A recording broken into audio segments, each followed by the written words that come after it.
what the governor needs to tell us is this progressive, so it can also be long. So we need the timelines. Now that you already have the 48, when are you planning then to allow them to collect revenue, to charge rates, advertisements, waste management systems? So what is stopping you then, now that you already have the 48 and the others, so you release the baby?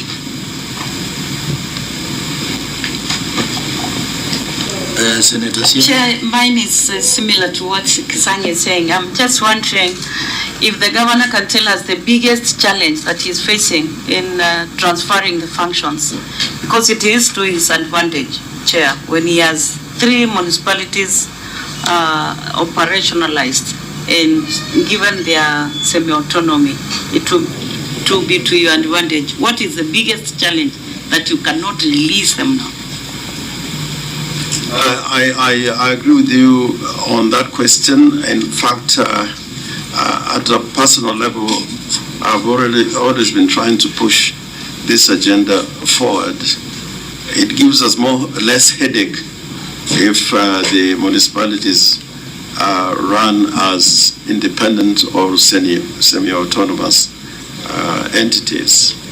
But as I've said, at the county level, we need also enabling legislation, and there is a bill which has been passed by our executive committee and is on its way to the county assembly to enable us properly to be able to municipalities operate accounts outside the county, the CRF account, and I think once that is done, it will be a lot smoother, as has been happening before.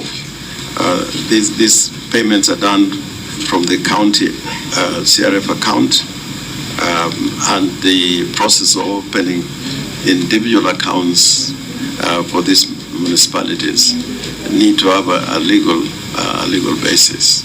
Otherwise, the managers would find it difficult to operate those accounts without enabling legislation.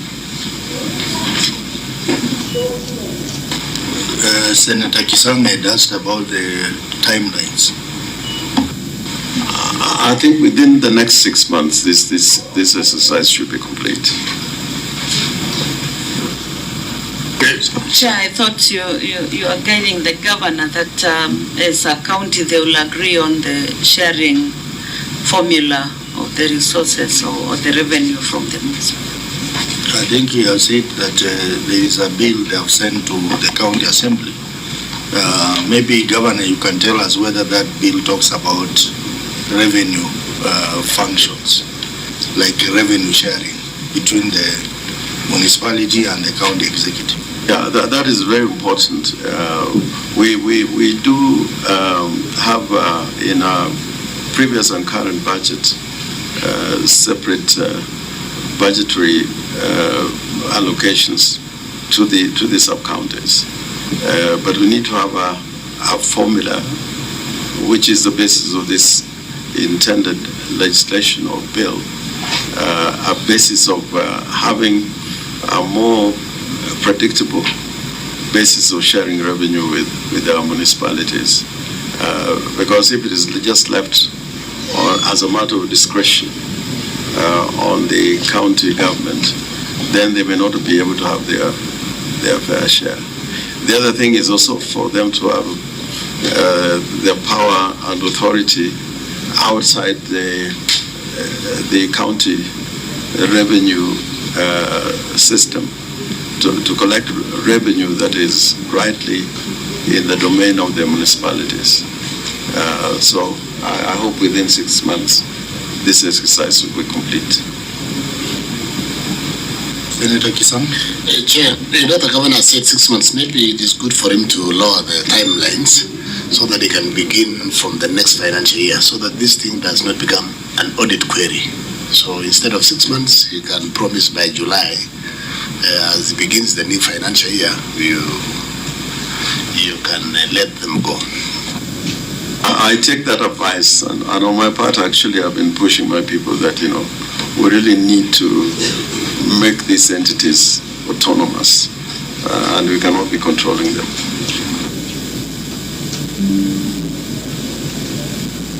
Maybe just a confirmation, Governor, you can tell the committee, do you have boards for these municipalities? Are they in place? So we have boards for the municipalities.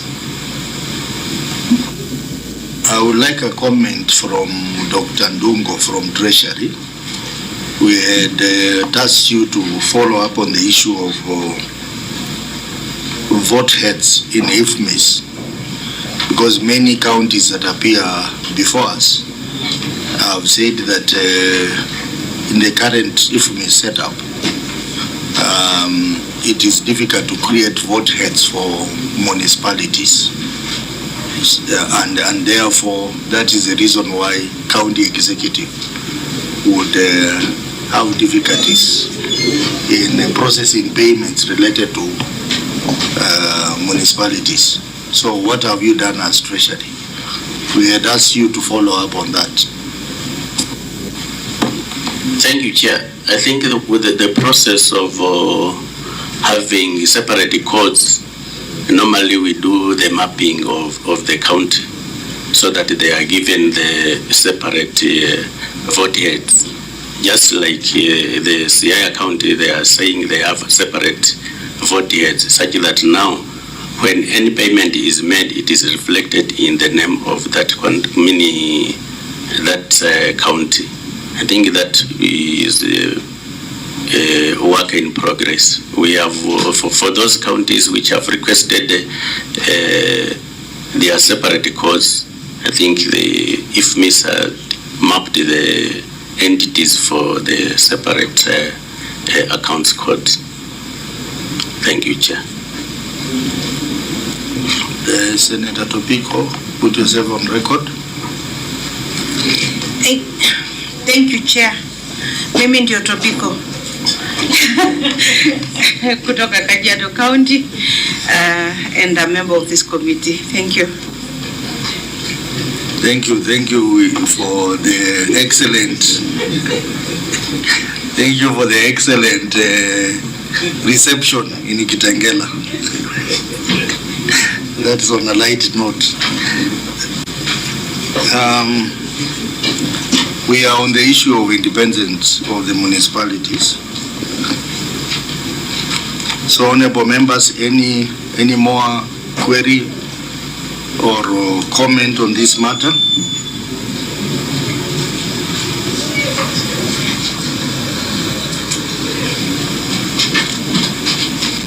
Maybe if I can just get a clarification from the county assembly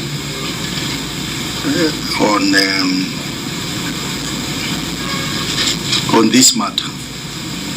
Just a comment. You are not here to ask questions because you are not part of the committee, but you can comment on something. Thank you, Chair. Thank you, Chair. I think when I said that the recommendation from the auditor's office is also what we have said on the same. The municipality should be given more powers to run on their own finances so that when they give a report, it will be a report touching on them alone, instead of being referred to the treasury of the county executive.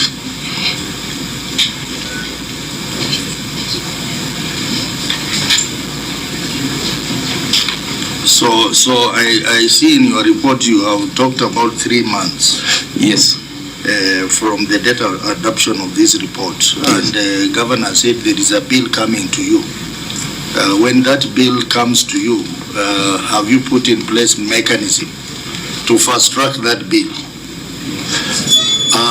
We are one thing that anything that will make improvement on CIR, we won't hesitate.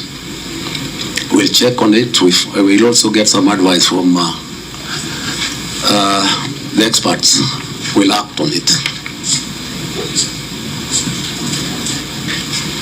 Okay, so honorable members, the reason why we said this is the main query is because all the other queries are directly related to this one. And therefore, I think Governor, we will wait to see the immediate actions you are going to do, particularly the bill issue. And then we hope that this matter will be resolved.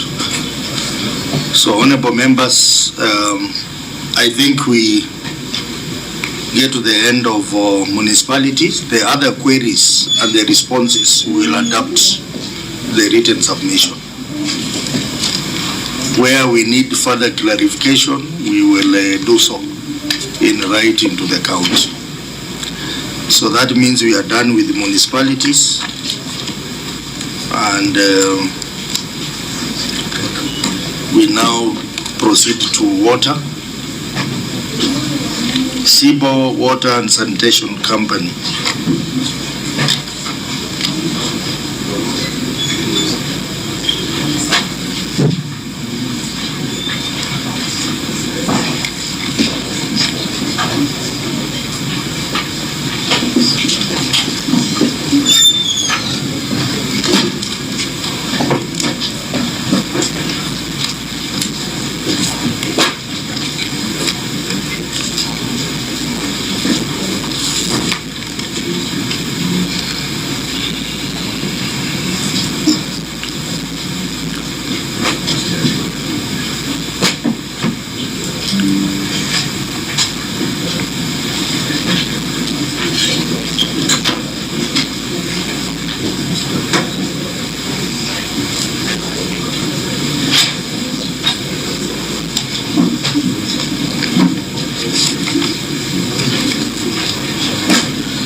Very well. I think we have some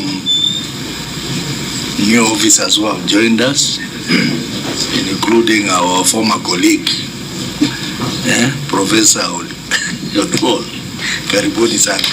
So, Governor, you can help us to introduce the staff who have joined us. Thank you, Chairman. I will ask the professor to introduce herself and then proceed to the other members who have just come in.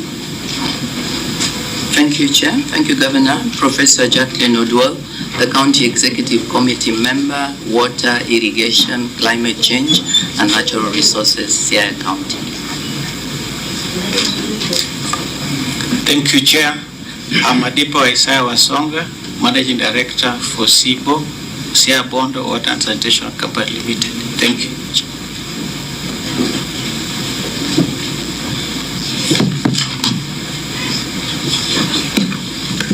Kevin Okundi, Finance Team Just Seaboard. stand up so that we can see your face. Kevin Okundi, Finance Manager Seaboard. Good morning. Ojambo Leonard, Manager Audit Seaboard. Ambassador Frost Josiah, Director SIBO.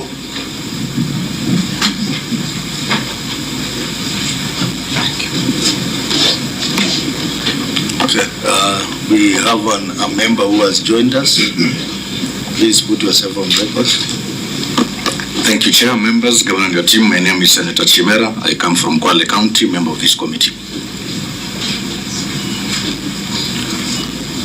Very well.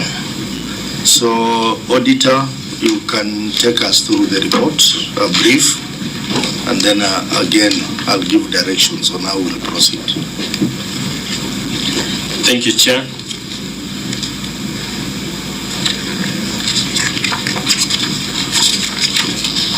This is a report of the Auditor General on SIBO Water and Sanitation Company, Limited for the year ended 30th June 2025. The report on financial statement is a qualified opinion. And out of the 10 issues that were raised, 1 have been addressed, 7 not addressed, and 2 partially addressed. But overall comment is the major issue which is emanating from there. There is material uncertainty of going concern, the issue of non-revenue water,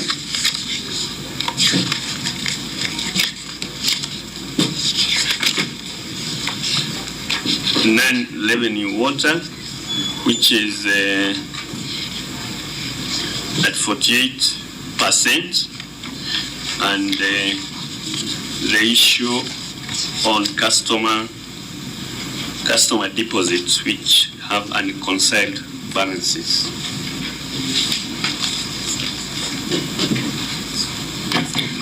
Very well. So I think what we will look at the issue of excess non-revenue water and the issue of long outstanding receivables. Honorable members, the 2 issues from our experience is also related to the first issue of material uncertainty. So as we debate, you can try and reflect on that as well. So Auditor will start with the long outstanding receivable, but before we start, County Assembly, do you have any report? You can table it.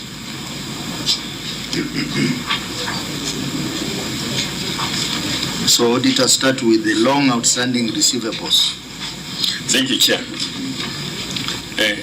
Long outstanding receivables.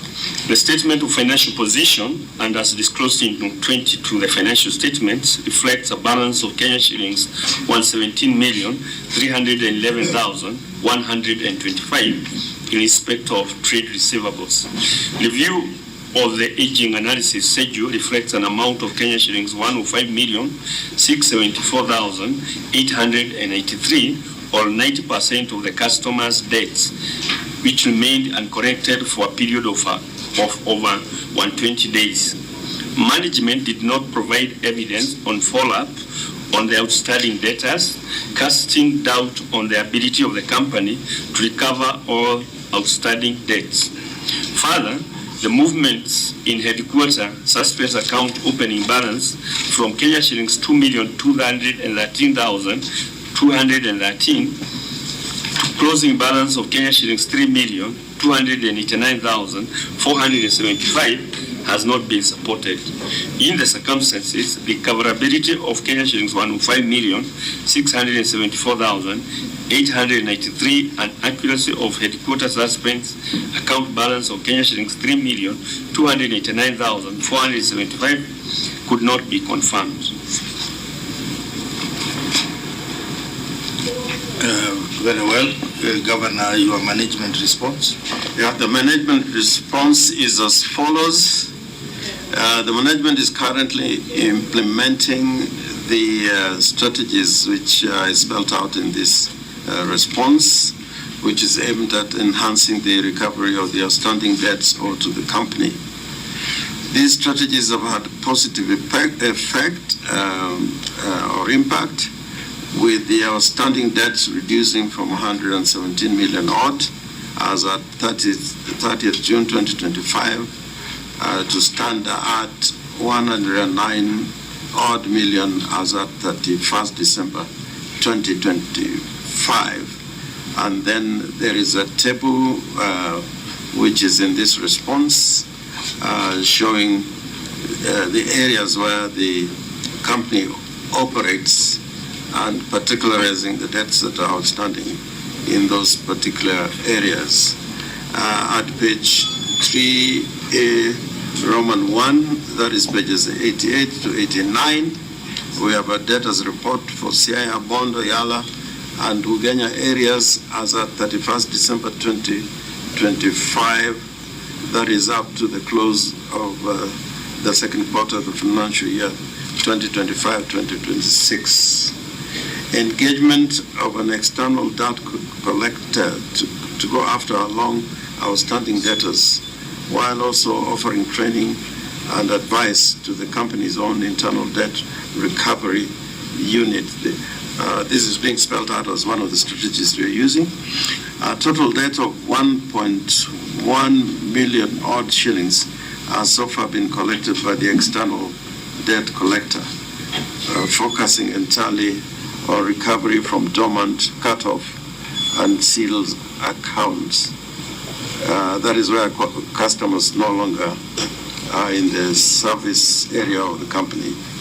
Then annexure 3.1 Roman 2 at pages 90 to 111 is a sample of the collection by the external debt collector and the report thereof. Number 2, we have had issuance of demand letters and notices to customers with long outstanding debts. That is contained in annexure B at pages 112 to 115 for purposes of this report. Number 3, entering into part payment agreements with customers to ensure continued supply as the customers service their accrued water bills. Annexure 3C, pages 116 to 117, the sample payment agreements with customers. Annexure 3C, Roman 1, at pages 118 to 123, is a sample of customer statements to evidence honoring of the part payment agreements by the customers. Number 4 is the issue of adoption of smart meters, there is annexure 3D at pages 124 to 125, and this is aimed at 1, improving meter reading accuracy, 2, reducing cases of billing disputes, 3, improvement of customer willingness to pay for water bills, 4, reduction of costs associated with manual meter reading, such as motorbike running costs, 5, timely meter reading and sending out of customers' bills, and number 6 is 100% collection of billed revenue. There's the engagement of National Water Police to curb non-revenue water and strengthen revenue collection in all schemes. During the year, Kenya shillings 3 million odd have been collected by this team. That is found in annexures 3E at pages 126 to 131. 6, disconnection of customers with outstanding bills.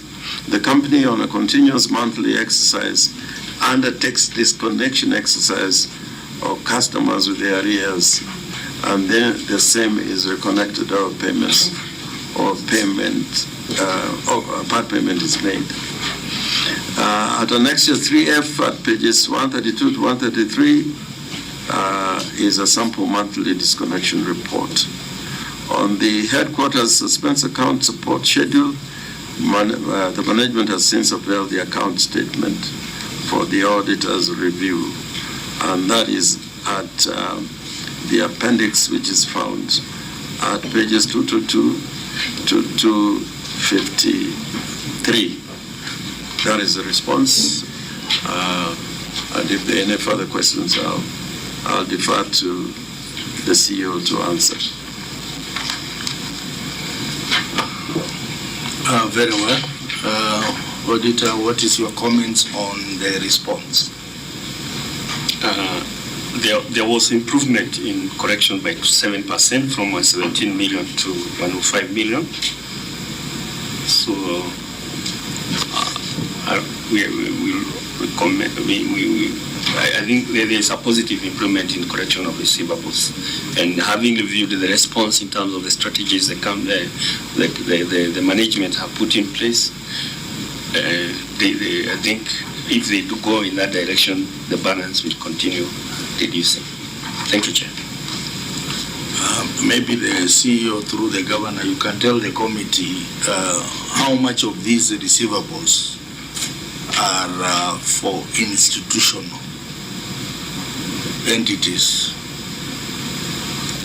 Thank you, Chair.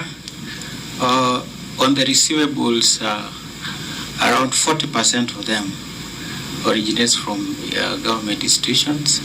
Chair, the disbursements in most institutions come probably on a quarterly basis, and one of the leading customer owing us a lot of money is the Minister of Interior, that is the Kenya Police Unit, both AP and the other wing. So you realize that probably their payment comes probably once in a year, and of course schools is also affected. Otherwise, we are trying our level best, because some of them are very unique in their nature, having probably closing their water in cells and the rest. So we continually engage even the HQ so that the disbursement are made. Thank you, Chair. So have you sent demand letters to these institutions? Chair, we have done, and normally when we send demand letters, we even copy to their heads at the county levels. Okay. We last Friday, honorable members, we made a decision that this committee is going to take up that matter, especially for national government owing these water entities a lot of money, because 40%, if you apply it to the current receivable balance, it's probably around 50 million. 50 million is a lot of money. So we are going to convert ourselves into debt collectors. I don't know how much you will pay us. So this debt collector you are talking about, how much do you pay? Chair, the debt collector is paid 18% of what is collected. We define our debt portfolio to some specific customers, probably the age of 90 days onwards, and whenever the payment is made, we do a reconciliation to strictly pay according to what is brought to the company. Thank you, Chair.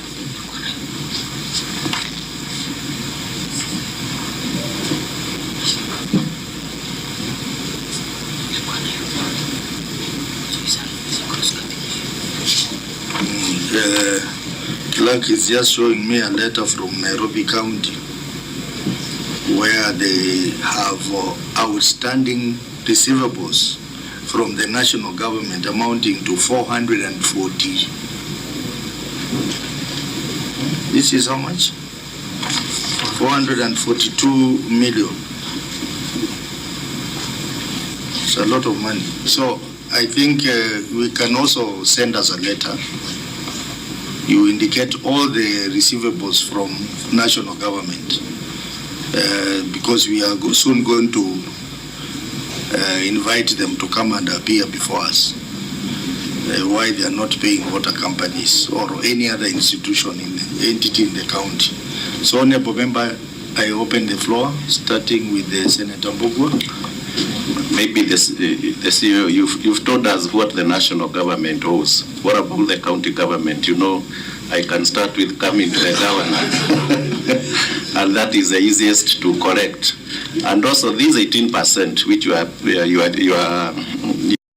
are paying the debt collector. Is it the county government which is bearing that cost, or the customer who had failed to pay?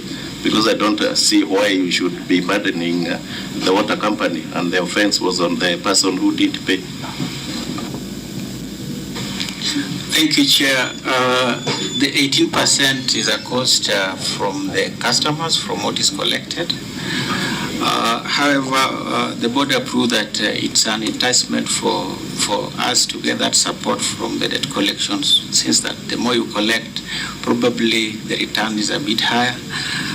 On the case of the shareholder, that is county government, Chair, I want to report that this debt, county government is owing us less than 10% of it, and I want to appreciate my governor, His Excellency. He's one of my highest consumer. Like we have a stadium that is Jaramogi Odinga in Sia, which is one of my best customers. I know there are issues of disbursement from the national treasury, but when the money comes, then the money is paid in totality. So I don't have a problem with the shareholder, and thank shareholder for that.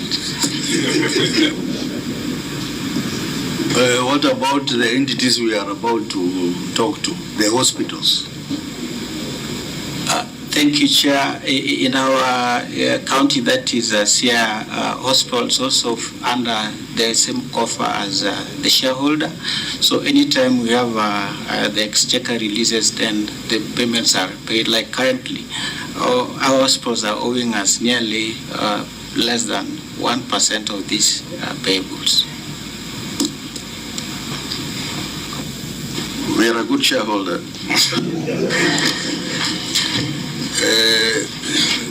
Bwana MD, through the governor, the first query talks about material uncertainty, and it's because there is a negative working capital of 27 million.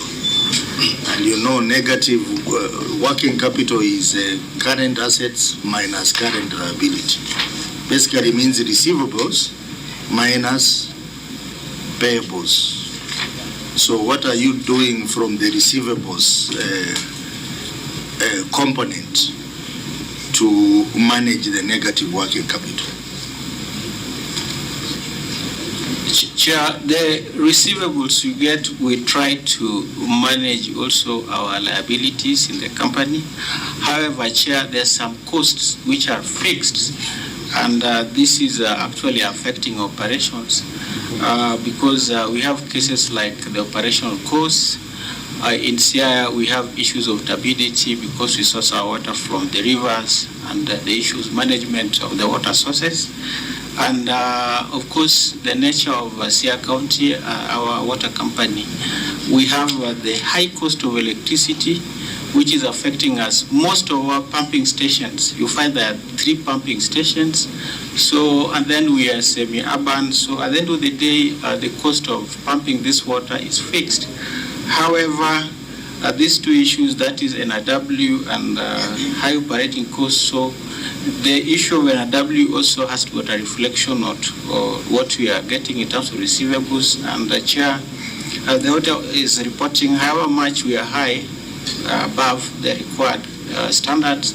We are trying our level best, and that is seen in terms of our management of these net assets. We didn't do well in 24-25 because there was only a reduction of 1 million.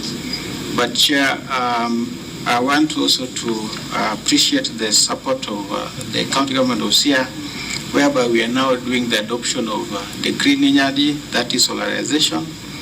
And you can see that probably in pages 3, whereby we have a reflection of the impact of the 2 schemes which have been solarized, and giving that impact in terms of reduction of power bills. However, once that is done, then we are able to manage our payables as has been reported earlier, and what we did as at Q2. Thank you, Chair.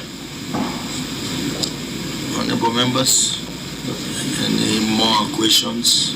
Senator Kisan? Maybe from the MD through the governor, how did you arrive at 18%? Because I thought normally agency fees is between 5 and 10. I thought 18% is on the higher side. It should be like 7, because I know also lawyers and the governor is a senior counsel. The fees are normally around 7%. Chair, we can get further guidance on this. When we were sourcing for the external debt collector, we did an open tendering process, and we got bidders, and they were also putting on their rates in terms of what they are charging, and also trying to do the market survey, what is being also done by our different entities across. However, the recruitment of this debt collector, that was the lowest bidder. That do not mean that we compromise the person who is doing it, but with the confirmation you get that in water sector, most of them are charging more than 20%. But again, through your chair, we can still get further guidance on this. Now, out of these outstanding receivables, how much is the historical receivables, debts? Chair, the historical debts also constitute much. Cibo Water was incorporated in 2006, and this material uncertainty has been ongoing. And looking at the net effect, you find that some are rising due to defiance of customers. Remember, those days there were no proper ways of these issues of tariff, and a number of them are coming through the customer disputes, and probably that's why even the debt collector is not taking a lot of doing a lot, because it involves a lot of negotiations so that we confirm. And again, Chair, from where we've come from, and also probably affecting other companies, before there were also even the issues of estimation because of lack of water meters. So you find, and all of them are historical, that somebody probably died, and we really need to get the relatives, try to negotiate, try to bring them back. So that percentage, again, Chair, we can put it at around 20 to 30%. Any more questions, honorable members? Now, MD, through the governor, tell us about the smart meters.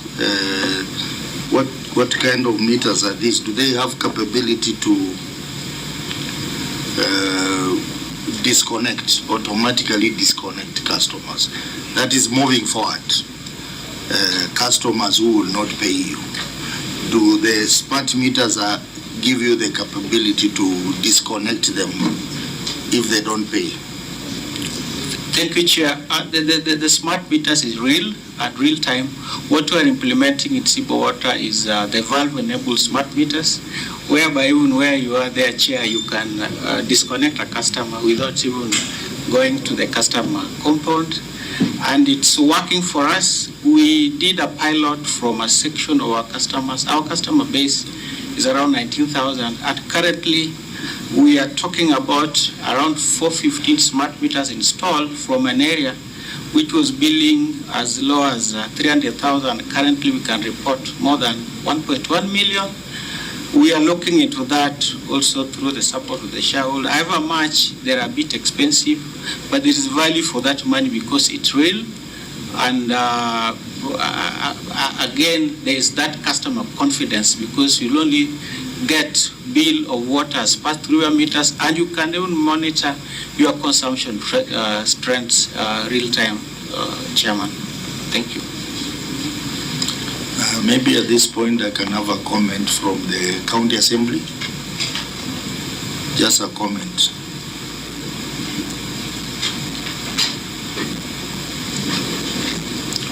Thank you, Chair. On the same, I think we have a report here that maybe my deputy can read it as a comment. Thank you, Chair. Among the committee recommendations, and I read, it's on our report, page 5.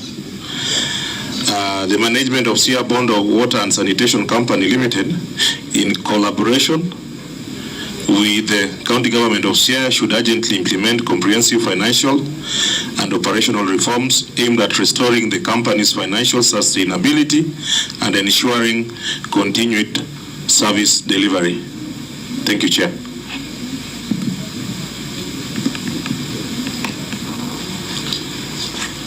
Any more comments, questions from members? Okay, I think MD and your team, I think this is one area that you need to work extra hard because, as I said, it is affecting the first query, material uncertainty. Material uncertainty, you know, it means that you are in the red. So you need to work extremely hard. I know you have made a good attempt to reduce the debt, but you can reduce it further.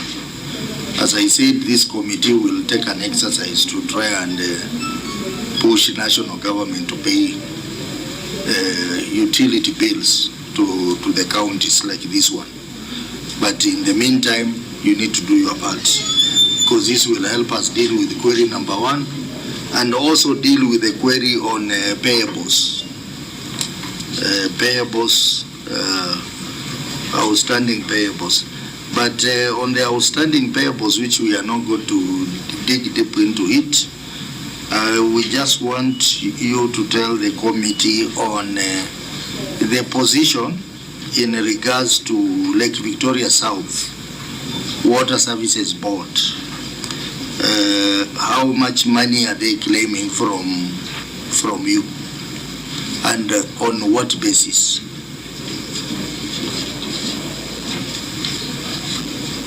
Thank you, Chair. On the payables, as was indicated in the query, we get back to page number 9, that 84.6 billion we owe the government institutions, and this figure around 34 is money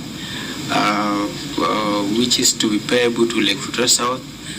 Chair, before devolution and probably after the national government, before, Lake Victoria South was managing these utilities, and they were charging some levies which were to be paid to them. Remember, there were also the infrastructure and works development agencies before, and they were the shareholders. So these are figures in our books which are owed. And after the devolution, that is 2013, now the water companies was handed over to the shareholder, that is the county government of Sia. So, Chair, it's a figure which is claimed by them. And again, through you, Chair, I know the committee can support us so that as an institution there could be some levels of waivers because this amount of monies are huge, but they are still sitting in our books.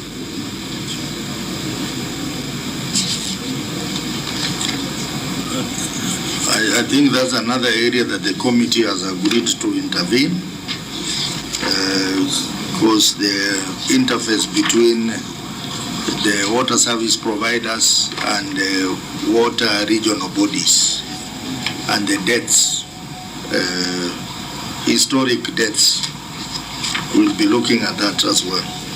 So, honorable members, if no member has an issue, additional issue on that, we will proceed to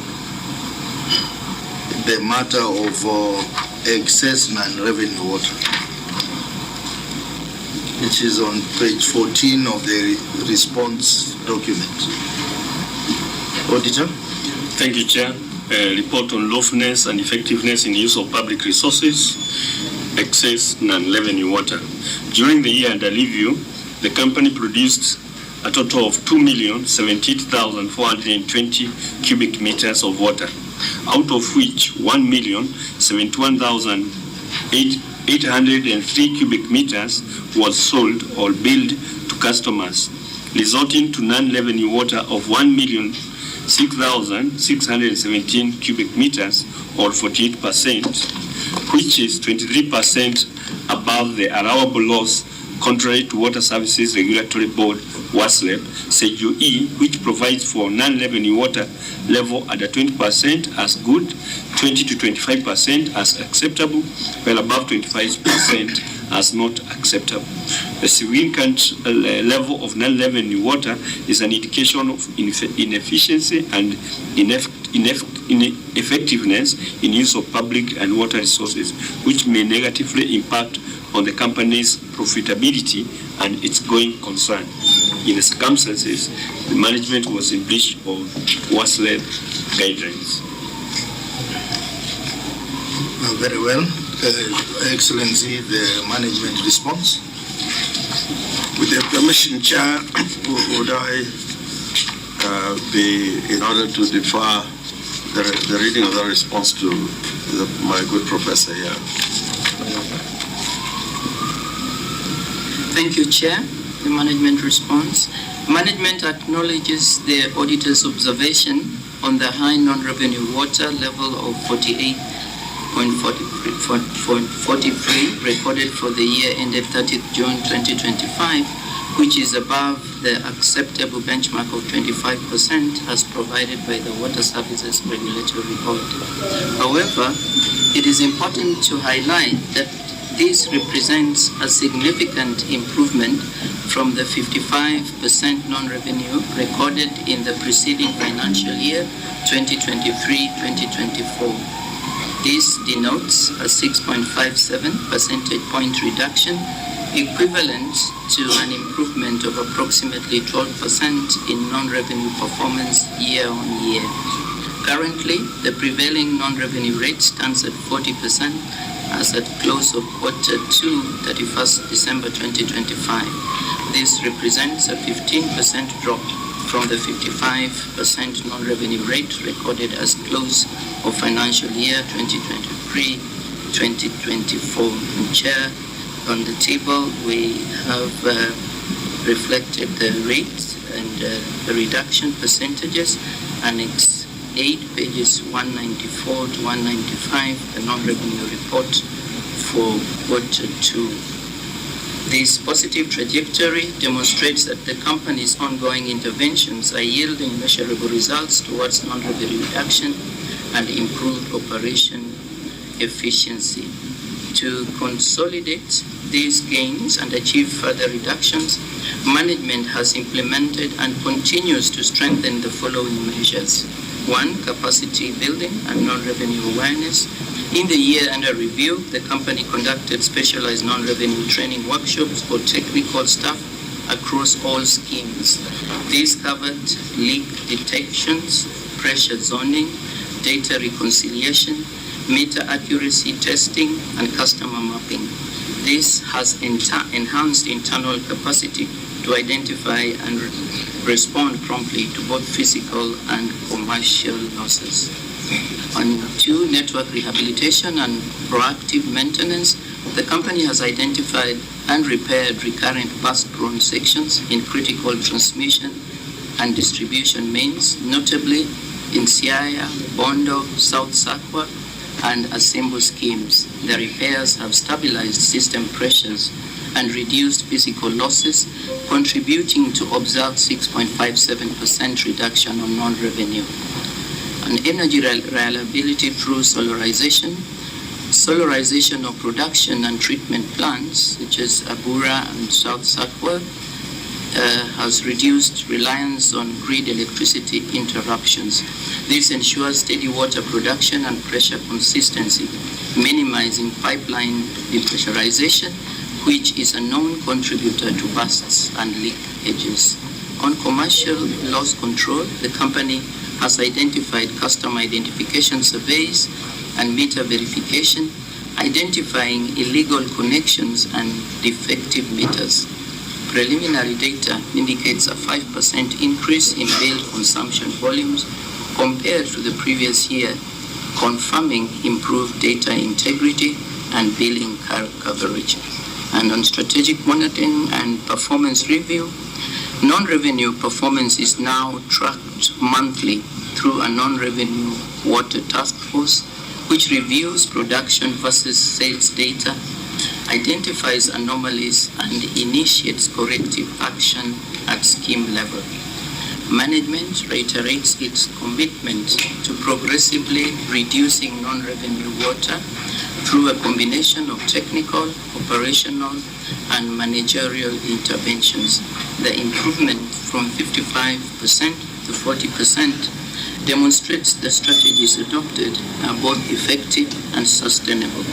The next target is to achieve a non-revenue level of below 40%. The focus remains on strengthening infrastructure integrity, enhancing metering accuracy, staff capacity development, and maintenance consistent supply reliability through solarization and proactive maintenance. Continuous collaboration with stakeholders, including the county government and regulatory agencies, will be pursued to mobilize resources and achieve the long-term target of 38% non-revenue by 2028, thereby improving service delivery, revenue sustainability, and operational efficiency. Chair, Annex 8 on pages 194 to 195 as the NRM non-revenue report as at close of quarter 1 financial year 2025-2026. Thank you, Chair. Very well. Auditor, your comments on the management response. The improvement of from 55% to 48.3% demonstrates measures put in place positively working, and subsequent year target of below 40%, as they have explained. We look forward to see the implementation of those strategies so that subsequent losses of revenue can be contained. Thank you, Chair. Clarity, you can give us the figures for what was non-revenue for 2023-2024, non-revenue for 2024-2025, and now the target, the current one, so that we can see the progression. So for the current figures are in the report, but for the previous year, I need to open my system here. It's going to take time. Okay, so you can do that. Honorable members, Senator Mbugu. Yes, Governor, assume you achieve this 10% in reduction of non-revenue water. You will have saved about 200,000 cubic meter of water. What is the tariff used so that we can compute that if you save this 10%, the applicable tariff will help us address that issue of the material uncertainty. What is the tariff being used by the water company? I ask the sales responsible. Thank you, Chair. We have a tariff structure of 1 to 6 units, and we do around 70 shillings per cubic meter. Last time you appeared, you did not have a tariff. I think that was one of the queries that was raised. So you now have a tariff. Chair, we now have a tariff. That's commendable. So you can proceed and respond to the Senator. on the calculations. Thank you, Chair. I'll request probably the Senator to repeat the question.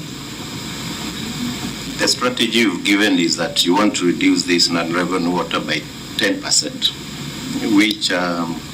which adds up to about 207,000 cubic meters of water. With the tariff you are using, in terms of figures, money, how much will that add up to so that you can address the issue of the material uncertainty? Chair, that will add up to around 14 million. And from this reduction from 55% as reported by the auditor to 48, we saw a revenue increment from our average 9, around 15 point something. Sometimes we go up to 17 million. So there's a positive trend because there's a relationship between the reduction and also the issues of billing. I think what the Senator is trying to say is that you need to peg your target to the 27 million that is in the material uncertainty. So you work backwards. You have a target to reduce 27 million based on the tariff. What then would be your reduction percentage for non-revenue water? I think that's what he's trying to say. That it should not, the target should not be arbitrary, should be based on the need to eliminate material uncertainty. Chair, that's noted for action. Senator Gisang? Chair, you know, they're doing very well, and the response is very good. In fact, we are discussing here with Bukwa. Of course, our colleague is there, Professor, and the Governor was also a member. You know, when you put people who have been in Parliament to manage the counties, you see better results. The only issue that I have is the last word you read. You said you have improved from 55% to 40%. And your target for the next 2 years is to reduce from 40 to 38. So I thought this must have been a mistake. Did you mean 38 or 28? Because how can you work hard to reduce from? Is this a type of error? My officers here have already done the calculation. They said you need to target 20% reduction, so that your figure should now come to 28% if you want to clear the material uncertainty.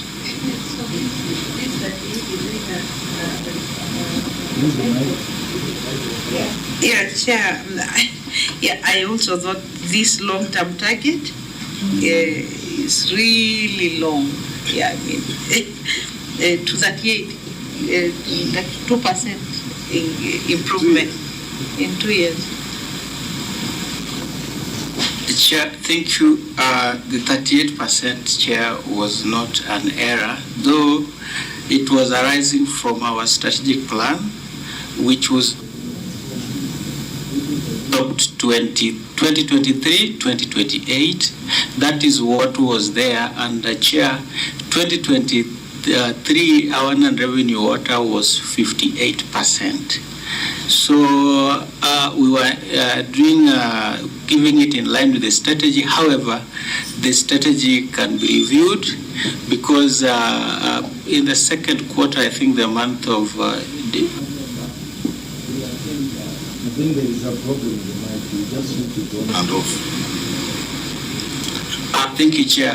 Like the second quarter, those 3 months, there was a month we achieved 37%, some 38, but it's been arranging between 38, 39. So, Chair, I'm well guided, and we can review that strategy based on that, and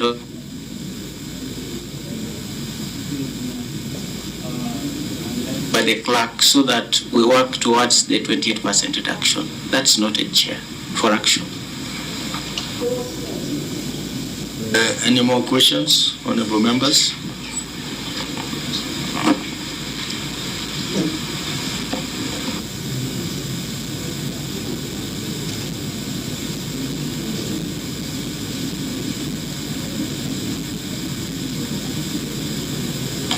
MD through the governor, I'm just being reminded here. Have you tried to segment the losses into physical losses and commercial losses, so that now when you're doing your strategy, you know where to put more effort? So how much of this loss is physical and how much is commercial? Thank you, Chair. The physical could contribute around 60% of it. A number of our schemes have got very edge pipelines, so we can see the physical leakages and frequent breakdowns. However, we are continuing to improve our response unit in terms of their repair. But again, thank the shareholder, that is the county government of Siaya, for some areas they are doing total overhaul. Like in Siaya today, there's a place called South Sakwa where we realized so many physical losses along the rising main, around 11 kilometers. And the county government of Siaya invested and is doing a total overhaul of that line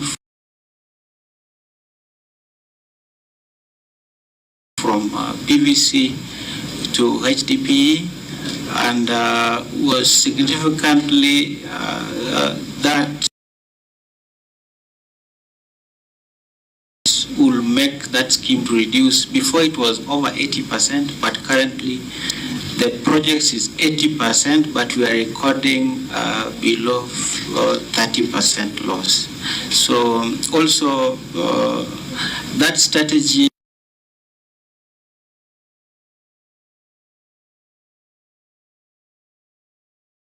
losses, but again the shareholders supported us with the purchase of water meters, and we are continuing replacing, and that probably will contributing that effect of the reduction. Reducing from 55 to below 40 within a year is not very easy, but I can report that is attributed through the commercial practices through the support of the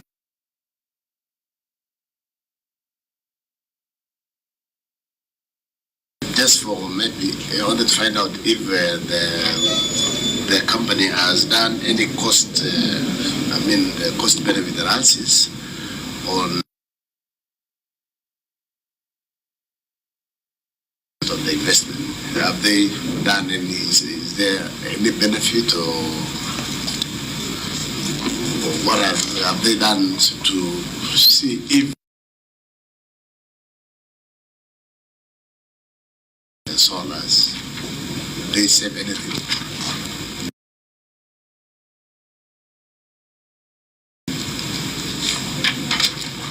MD.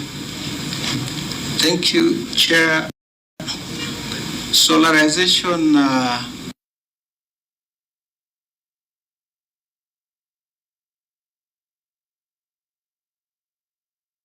done, and the county government of Siaya, the shareholder, has seen that our major issue on the electricity cost, and we can attest to that in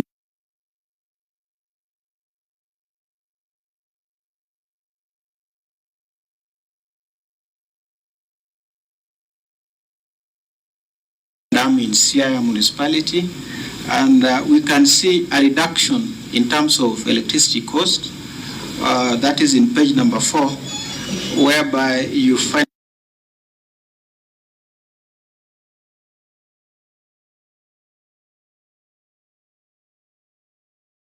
$7,000 within a quarter for those two plants. That is the way to go, as much as it is requires a huge investment, but there is value.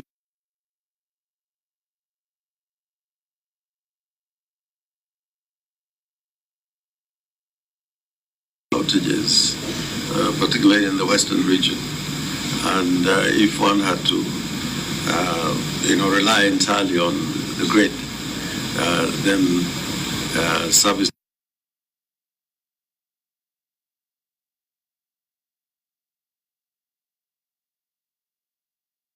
now. So solarization does help in that sense. I think honorable members must have noticed that since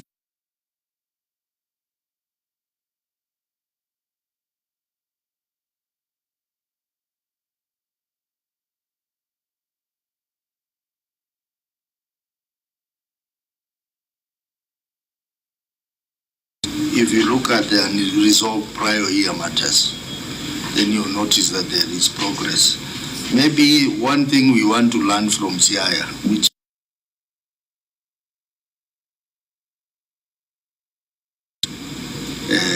maybe you can tell us how did you manage to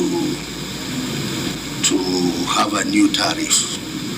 We are struggling with many counties or the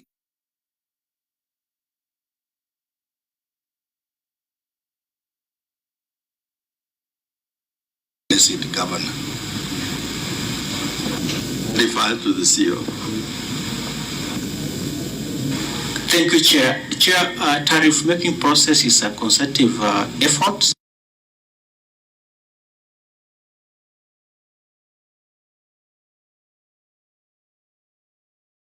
Used before and accept the transition. Once this transited in 2013, we have to accept that these are owned fully by the county government of Siaya. So in our case,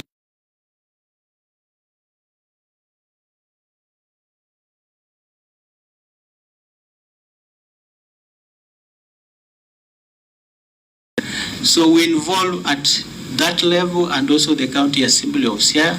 That cooperation is there, and we give an open forum, open discussions, real cubic meter of water, and there is that involvement. So that process is long, from the public participation to bringing different categories of customers seated with the shareholder and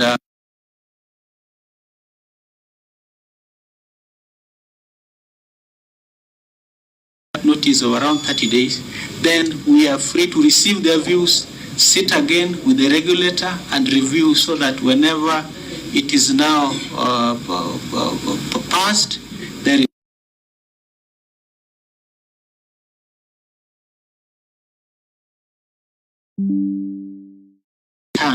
that why am I paying this figure? So that is how we achieved it. That I want to report that it was a shareholder owned exercise.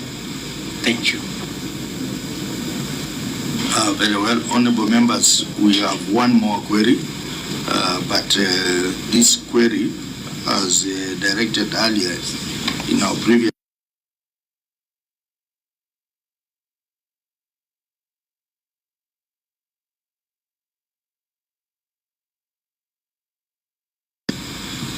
the lack of motor vehicle ownership documents. I think that will be covered comprehensively when we invite these people to appear before us. So, honorable members, we will adapt the written responses for the queries. I think about 2 queries that we have not covered. They are not very substantial.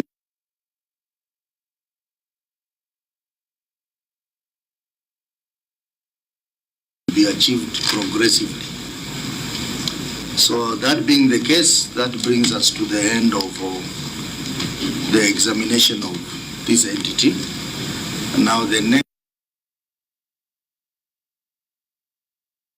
water people, you can now leave and create space for hospitals.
staff who have just joined us.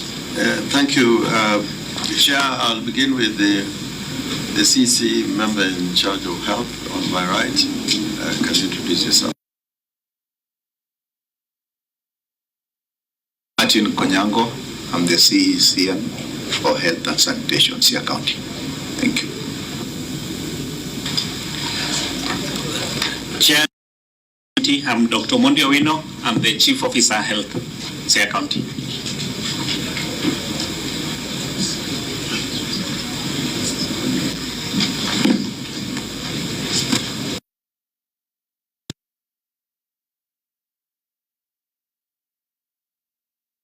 Hospital.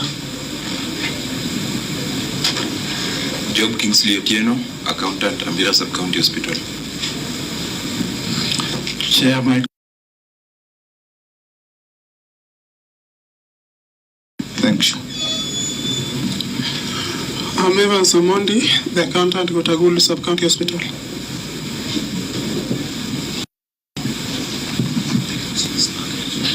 I'm Dr. Caleb Otieno, Medical Superintendent, Sia County Referral Hospital.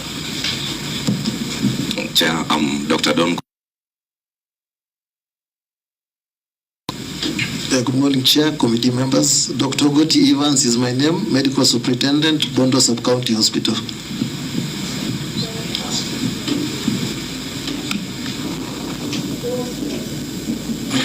Very well, karibuni sana. So, County Assembly, do you have any report which you have processed in the County Assembly? You can share as well, you can table. It has been tabled? Yes, we have. Okay. Auditor, I'm going to start with you. You give us a summary of I will give directions on how we are going to examine those reports. Thank you, Chair. The report County Referral Hospital. I'll start with the opinions given for the 4 hospitals in terms of opinion. It's report of the Auditor General County Referral Hospital for the year ended 30th June 2025. Report on financial statement was a qualified opinion.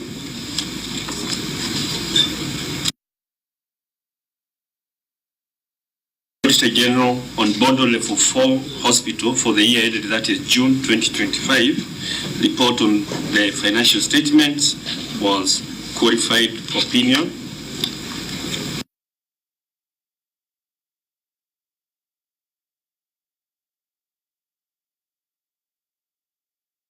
On Agulu Sub-County Level 4 Hospital for the year ended 30th June 2025. The report on financial statements was a qualified opinion.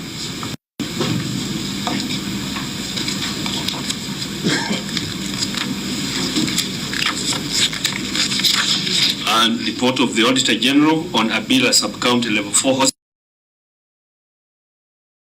Report on the financial statements was a qualified opinion. My overall comment is that apart from the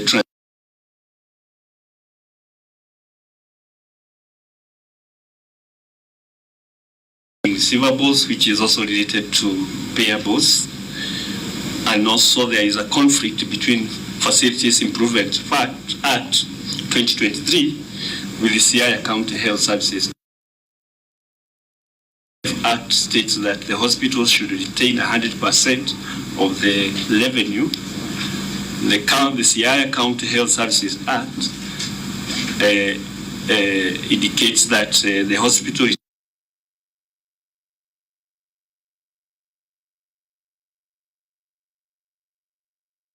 I had my presentation there.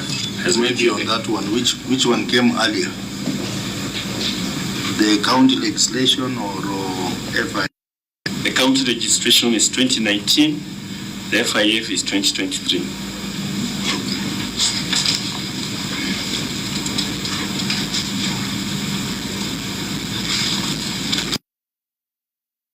Honorable members, in auditor's notes to you, there are some queries which the auditor has indicated addressed. So because of time, we will not spend, only look at queries which are not addressed, but they are also cross-cutting in all the three entities. And these queries are issues of assets,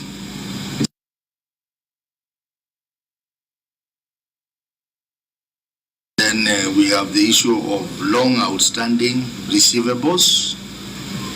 I think this has to do with the NHIF and SHA. And then we have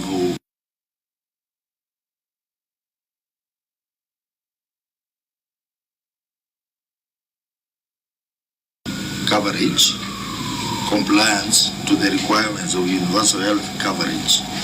So we will look at those four main queries.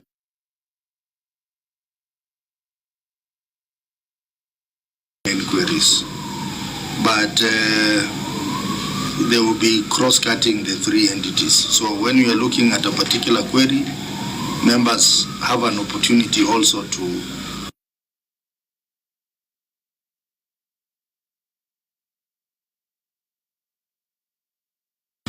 we will look at the report. Our base will be Siaya County Referral Hospital. So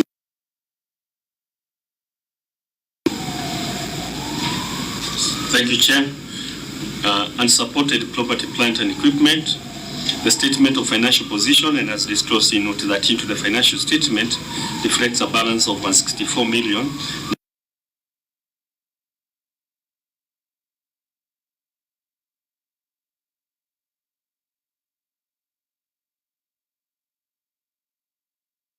$653 in respect of additions to motor vehicles, Kenya shillings 27,581,600, furniture, fittings and office equipment, Kenya shillings 4 million,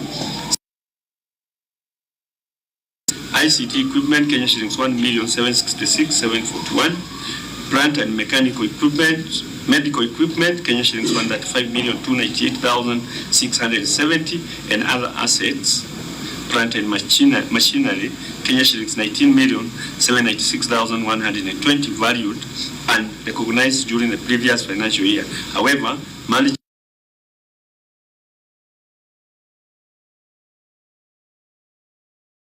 physical inspection of the hospital and review of buildings register revealed several hospital buildings have not been disclosed and values included under property, plant and equipment. In addition, the LAD at the reference PDP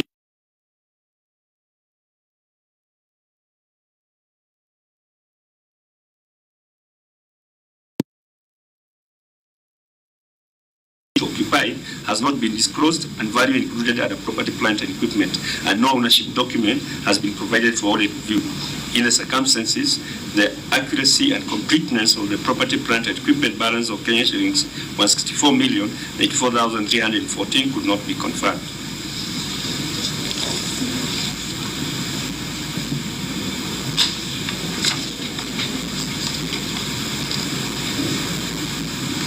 Thank you. Governor, your management response? The management response is as follows. Management acknowledges the audit observation regarding unsupported valuation, incomplete disclosure, and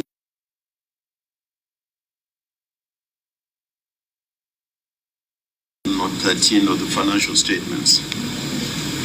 Valuation reports for additions to property, plant, and equipment. The additions to property, plant, and equipment amounting to Kenya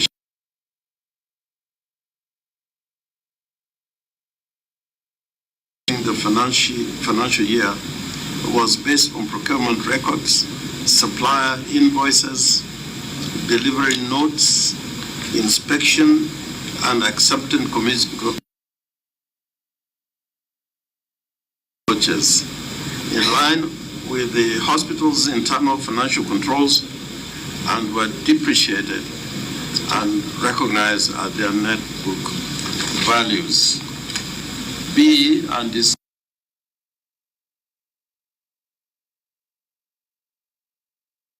section, several hospital buildings had not been disclosed or valued under property, plant, and equipment.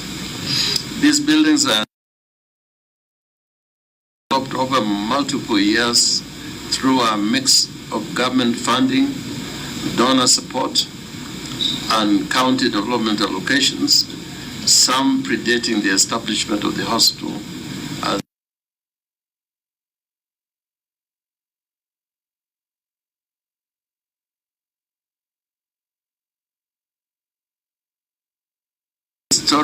Historical gaps in asset capitalization during the transition from national to county governments. 2, lack. 3, absence of comprehensive condition and valuation surveys in prior periods. C, 20/211/04, which is approximately 14.945 hectares, acknowledges that the land on which the hospital is situated has not been disclosed and valued under property, plant, and equipment provided for audit review. The land is historically held for public health use and occupied by the hospital as a public trust asset with custody.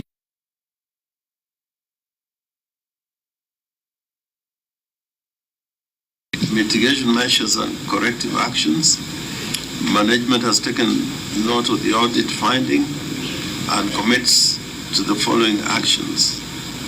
1, comprehensive asset value.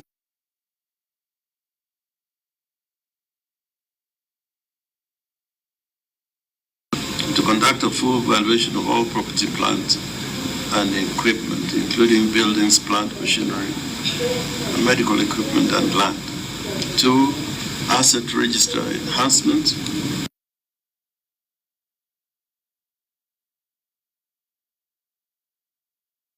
All property, plant, and equipment will be undertaken. 3, land ownership regulations will liaise with the relevant state agencies and the Department of Lands.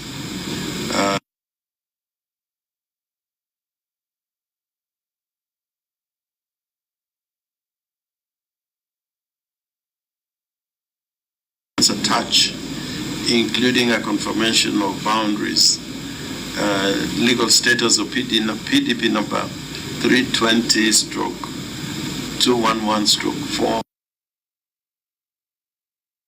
its value. We have annexed a letter to the Department of Public Works, a letter to the Department of Housing, and a letter to the Department of Lands.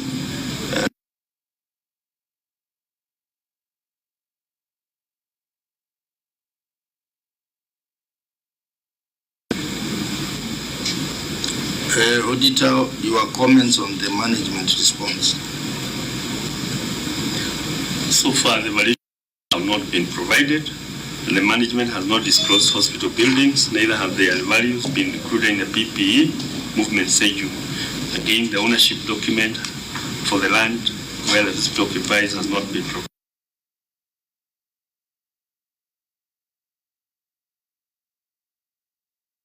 Very well.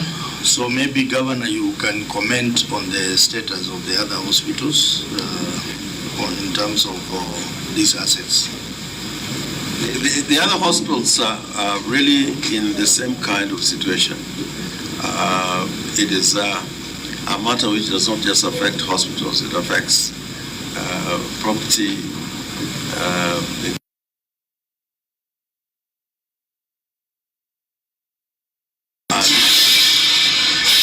This is partly historical. A lot of the land that we are holding were categorized as public land that was either assigned to the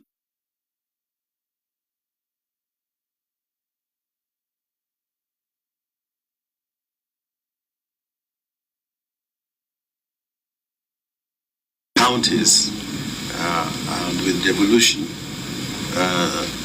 there are areas where we have had problems, not between national government and county governments, but also with communities.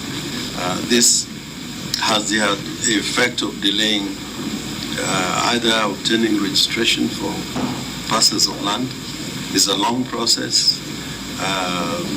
It involves some element of, it is our interest that we speed up the registration or the registration, rather the registration of this land and property, because some of our development plans and programs have been delayed because of lack of documentation, particularly of land. Some donors are not quite interested carrying out development on land which there's no title, and both levels of government to some extent frown at carrying out development on any land which does not have title, but it's an ongoing exercise. Honorable members.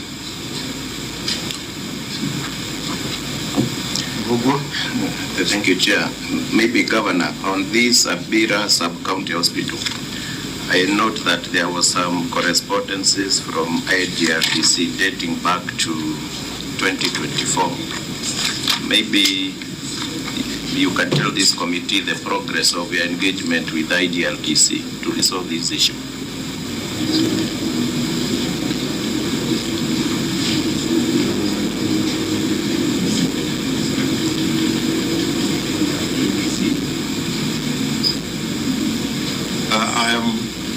I'm informed that the RTGC was actually at the county last week to try and speed up this process for verification.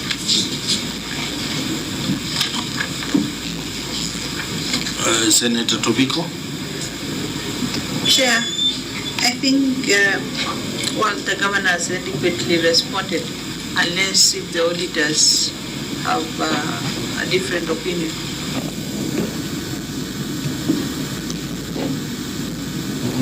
Further comment? From the audits, we'll keep on tracking this issue till the title documents, and also we'll also be checking the balances that are being onboarded in the financial statements in terms of balance, in terms of valuation that is going to be brought forward. Thank you, Chair. Okay, maybe the main issue here is the assets like building and land, and members from our examination of all the hospitals, we've realized this problem is affecting all the counties, and we said that we will invite the relevant ministries to respond to this, because ownership of land, we've seen in some counties, they don't even have a title. Others, they have a title, but in the name of the defunct local authorities. Others, like in Nyeri, where you have a church owning the land for the hospital. So these are very serious matters which we need to interrogate further. But I think the steps the county has taken, I think is worthy working towards them and getting this matter resolved, especially for non-building and land issues, evaluation and all that. So, honorable members, we can now proceed to the next query, which is long outstanding receivables, and we will look at the receivables for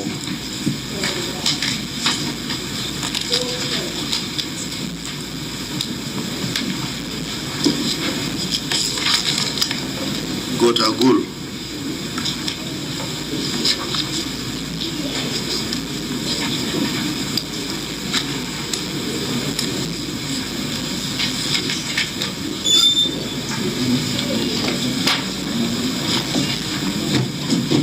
Auditor.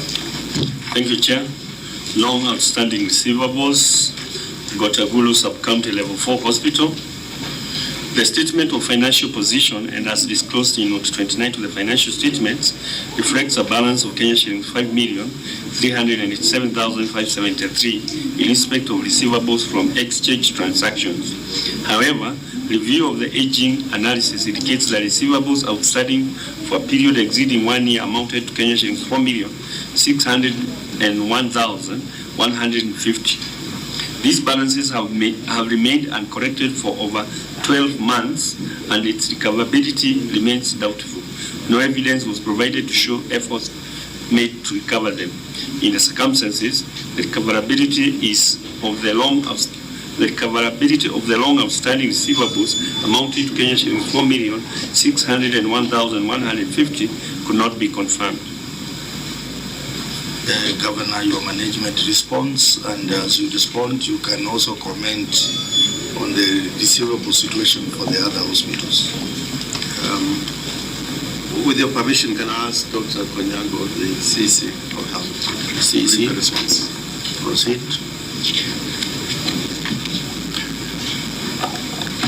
Thank you, Chair and the committee. I'll read the management response. The audit observation is noted, and we wish to state that the Department of Health has raised several issues with regards to the long outstanding receivable with Social Health Authority, SHA, as per the attached correspondence with SHA. Annex 6, summary of issues raised and resolutions made from the consultative meeting on the implementation of social health insurance report, receivables schedule, and circularization letter to SHA on pending receivables.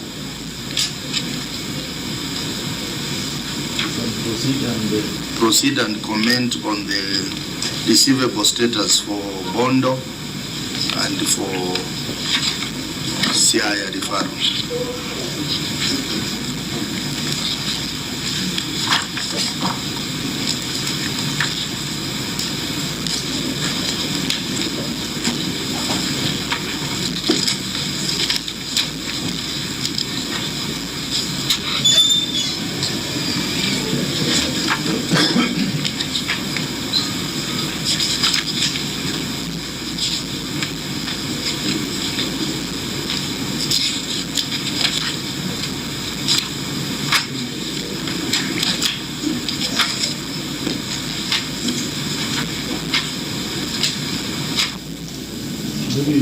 You just tell us the amount that you are owed.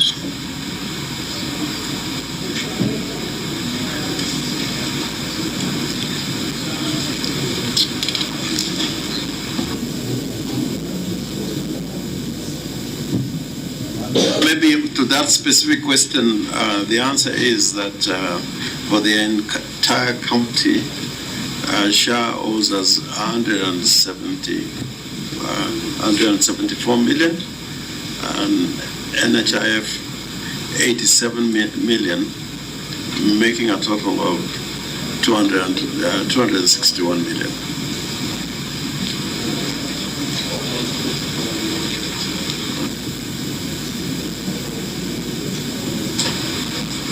Auditor, your comments on the response?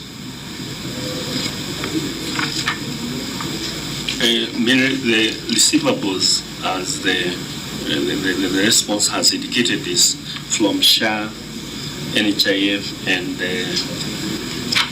UHC and Leader Mama. So I think for me, the county should continue progressively reconciling those revenues in terms of receivables and institute measures towards correction of the same from from the institutions that host them.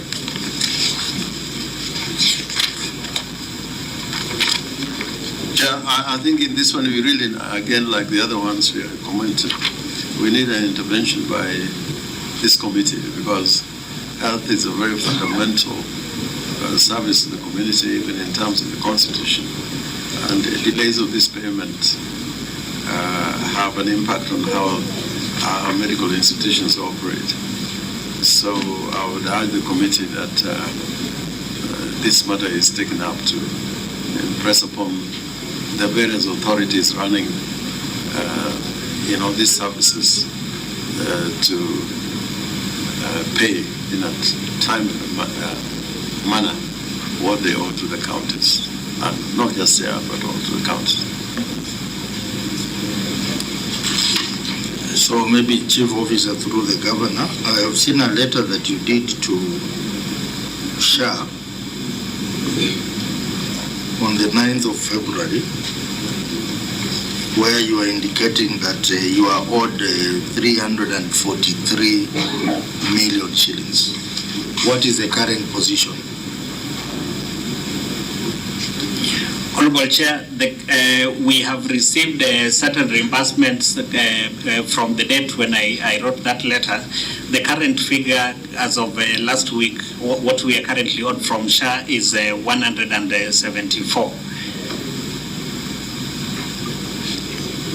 Okay, so you have gotten maybe another 100 million? Yes, Chair.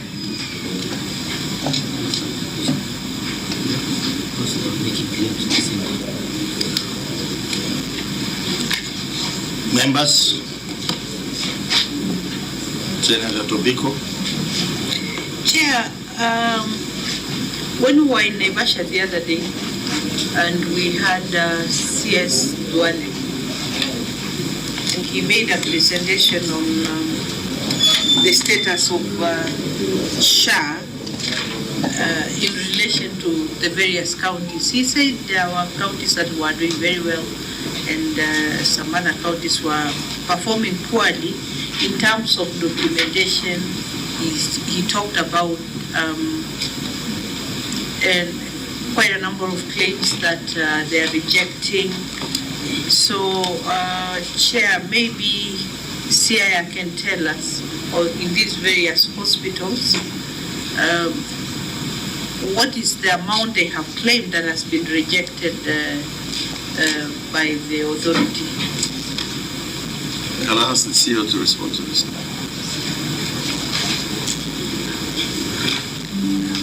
Thank you, sir. Honorable Chair, initially at the advent of SHA, we had lots of challenges in terms of documentation capacity of the staff that were lodging these claims.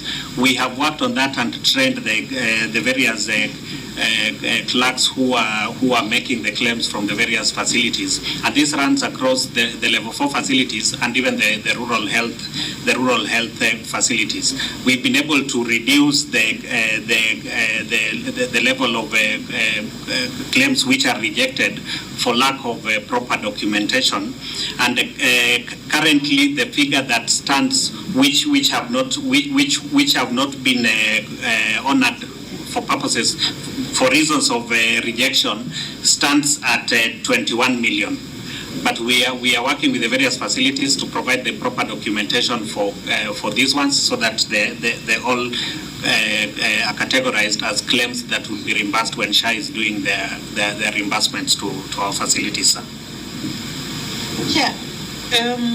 For the ones that are rejected, do you have a chance, or is there a window for you to correct the documentations so that your claim is reinstated back into the system and it gets paid? Or is it a total loss for the county because you have already offered the services?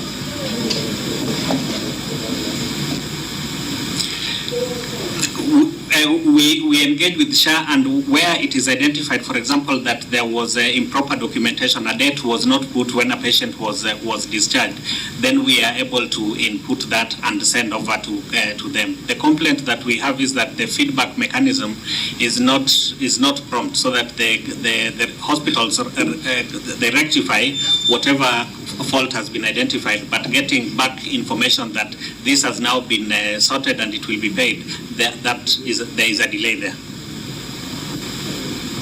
Senator Mbugu. Governor, during the same retreat Senator Tobiko was talking about, the Cabinet Secretary told us that they have verified the NHIF claims, and promptly they have communicated with all the counties what they have verified. Maybe you can tell this committee how much was verified for your counties, and they indicated that the facilities which are owed less than 10 million, they are in the process of paying. And I'm looking at a letter written to you on 7th March 2025 from COG, where listing the NHIF money which is owed. And for Siaya County, I'm only seeing Siaya County Referral Hospital, the document you've attached. Maybe the other hospitals, the other facilities within Siaya, they don't have pending claims for NHIF. With your permission, can I defer to the CEO?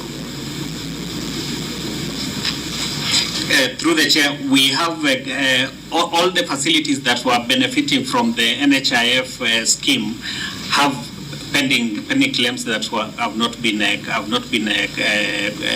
honored by SHA. Pending claims from NHIF. Senator, use the mic. Sorry.